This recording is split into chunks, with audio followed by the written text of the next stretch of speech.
Chief Michael Carter had always believed that being a leader wasn't just about giving orders. It was about setting an example. For years, he had worked hard to build a police department that people could trust. He pushed for fairness, honesty, and real connections with the community. But lately, something felt off. Complaints started coming in. Not the usual grumbles, but serious ones. People were saying his officers were abusing their power, treating some better than others, and ignoring those who needed help the most. At first, he brushed it off. Every job has critics, right? But as the days passed, the voices got louder. Stories spread. Some officers were being accused of roughing up innocent people. Others seemed to turn a blind eye when certain crimes happened. The idea that his own team might be part of the problem ate away at him. Was this just talk, or was there truth behind it? The reports on his desk weren't enough. If he really wanted answers, there was only one way to get them. He had to see it for himself. Chief Carter knew that reading reports and holding meetings wouldn't give him the truth. People acted differently when they knew they were being watched. If he wanted to see his officers as they really were, he had to become someone they wouldn't notice. The decision wasn't easy, but it felt right. He stopped shaving, letting his beard grow uneven and rough. He found an old jacket with torn sleeves, a pair of faded jeans, and scuffed-up sneakers. He rubbed dirt on his hands and face, making himself look like someone who had spent too many nights on the streets.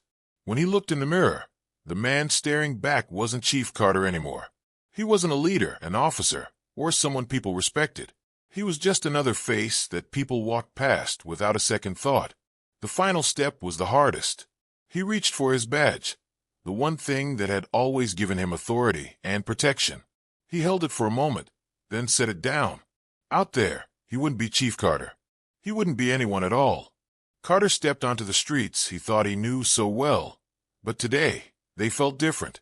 Without his badge, without his title, he was just another man blending into the background. People walked past him without a glance. A few looked at him with quiet pity, but most didn't see him at all. He was invisible. He spotted two officers standing outside a coffee shop, laughing and chatting like it was just another day. He approached, hoping to ask a simple question, just to see how they'd react. One barely looked at him.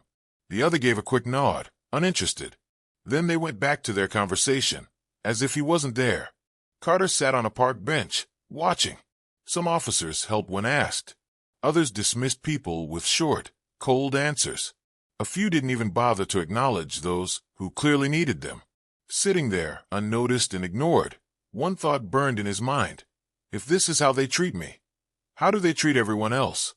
Carter sat near a bus stop, listening to two officers standing a few feet away.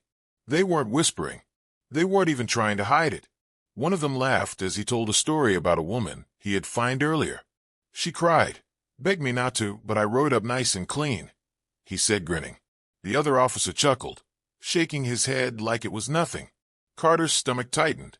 A few minutes later, he saw another officer shove a street vendor, knocking over his cart. "Move along," the officer snapped, smirking as the man scrambled to pick up his things. Carter clenched his fists. This wasn't just about a few bad officers. This was bigger. It was a culture of power without accountability.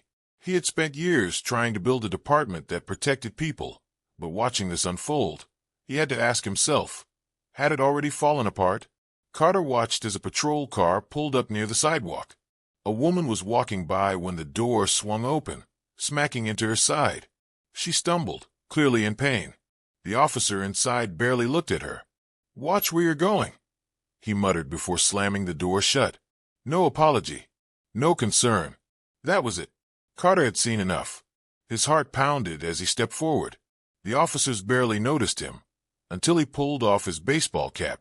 Then, slowly, he reached into his pocket and held up his badge. Silence. Their faces drained of color. "I've been out here for a week," Carter said, his voice steady but sharp. "Watching. Listening. And what I've seen is unacceptable." He let the words sink in before continuing. "This uniform is not a shield for arrogance. It's a responsibility.